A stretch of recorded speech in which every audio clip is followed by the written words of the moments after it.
A Battle Unwon, Alive and Lived. Written and read by Rhaenyra. Chapter 8. Viserys. Viserys' moment of victory was interrupted by his wife. "Do you intend for us to stand in the doorway for the entire night, Lord Corlys?" As the sea snake turned to Alicent startled, Viserys abruptly remembered his children arrayed behind him. "Ah, Daemon, I do not believe you will still recognize all of these faces." Indeed, he would not. Daemon had long been exiled when Daemon had been born, and Aemond was but a babe last he had been in the Red Keep. He turned to bring the children forward. "Come, meet your uncle. This is Aegon, my eldest son. You must remember him." Aegon rolled his eyes as he stepped forward and yawned. Daemon's face showed unadulterated disgust. Viserys hurried on. "This sweet girl is my Laena." He thought there was a flash of something in Daemon's eyes for a moment, but then he blinked and only saw pity there, as Daemon's lips made a slight turn upwards in a simile of a smile. She in turn gave him a shy smile and darted forward to kiss his cheek. Daemon looked stunned. Viserys was amused.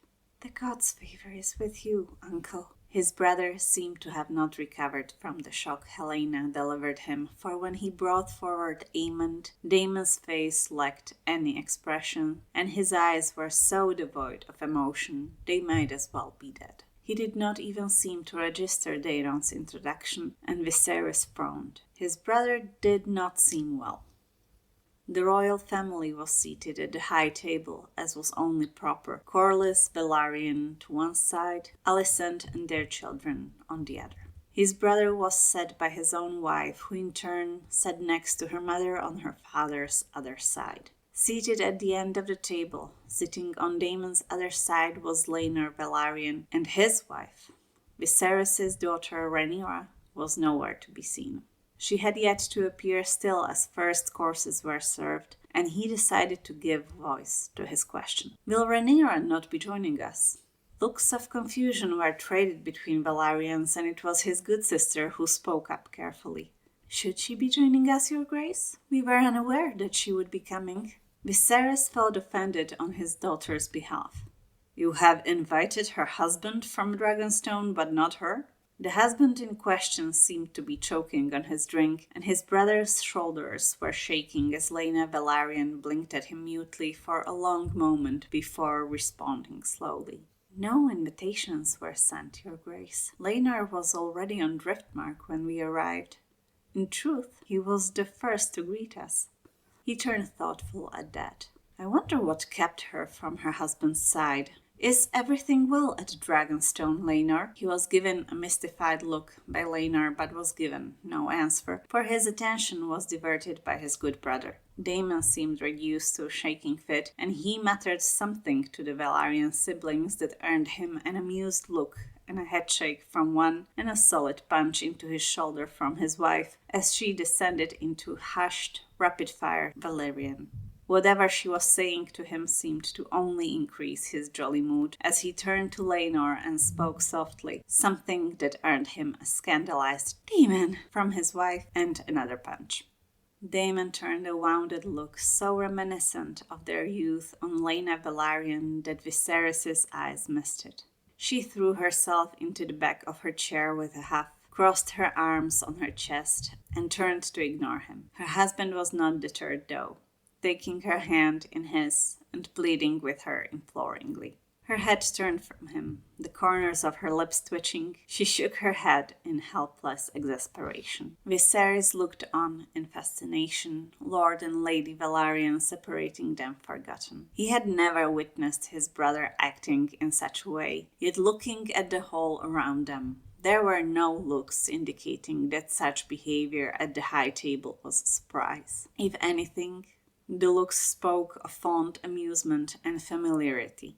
He had long disbelieved the story of great love at first sight that had driven Daemon to kill the unworthy betrothed of Lady Laena Velaryon and wed her himself.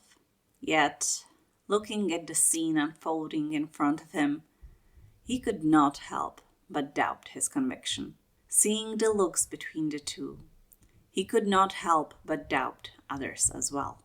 When he had exiled his brother last, he had been advised to execute him for treason instead.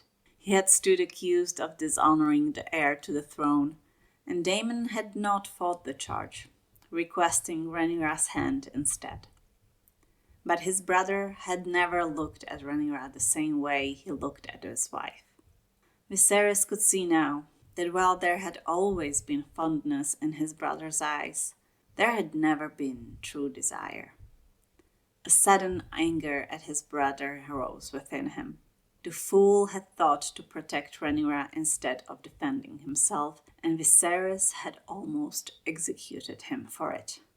He felt Alicent tug on his sleeve, and when he faced her, her brow was furrowed. "Is the food not to your liking, husband? You have barely eaten." He patted her hand, appreciative of her concern. "Do not worry, my dear. I am merely thinking of our plans. It seems the gods are smiling upon us. Daemon is the most skilled dragon rider there is. I am sure he will be able to give Aemond valuable advice on claiming a dragon for himself." The smile his wife gave him seemed a bit pained. "Of course, husband." His wife having expressed her concern, Viserys took care to eat, though he remained distracted and kept stealing looks in his brother's direction. While the Targaryen side of the table was steeped in silence, the Velaryon side was quite lively, banter and smiles exchanged freely. Daemon pulled his wife from her seat sometime over the course of the evening, and she smiled sleepily in his embrace as her husband's hand softly stroked her hair. It was difficult to reconcile this domestic scene with the persona of the rogue prince, the second coming of Maegor. When eventually his brother rose, it was to pick his wife up in his arms. Viserys rose as well, alarmed. As the others at the table scrambled to rise with him, he waved them down. "I only mean to speak a few words with my brother before he retires." Daemon seemed filled with indecision as he stood in place, his wife still held in his arms. He spoke as Viserys approached, a note of censure in his voice. "What is it that I can help you with, your grace?" Viserys did not appreciate his tone or his choice of words, but decided to overlook it for now and gave him a chastising smile. "Did you mean to leave the feast without speaking to your brother?" Daemon dropped his nose into his wife's hair before responding with an even voice. "You must forgive me, your grace. My wife has had an exhausting day, and she is not yet fully recovered besides. Do not worry, I will not keep you for long. We may speak in the morn. We will head to Dragonstone from here, so my son can claim one of the dragons there, and any advice you can share on the matter would be much appreciated, brother." Daemon let out an amused snort. "Which son would that be, your grace? The eldest?" Viserys' head was already shaking in denial before his brother even finished speaking. "No, it will be Aemond." Daemon's brow jumped. "I was not aware that your grace had so many sons now as to throw their lives away on a folly." Dread settled over Viserys. "What do you mean? Speak plainly.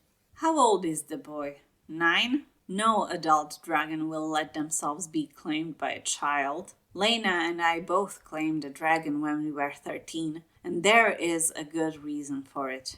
When one hatches a dragon themselves, they build their relationship for years before they first fly together. When one seeks to claim an adult dragon, there is no relationship yet, and so one needs to be built before any claiming can be attempted. Caraxes had been without a rider for years before I did so, yet it was weeks before he accepted me. Vhagar was the same with Laena, as was Meleys with our cousin. Any dragon left on Dragonstone has been left riderless for much longer than them, and is therefore much more dangerous. Others have never been ridden, and are more dangerous still. None will accept a child not even capable of coming to them of their own will. Laena was 13 when she found and tamed Vhagar on her own, her parents left unaware. When the time comes for your son to claim a dragon, he will know. But that time is not now." Viserys breathed a sigh of relief. The gods were indeed smiling upon them.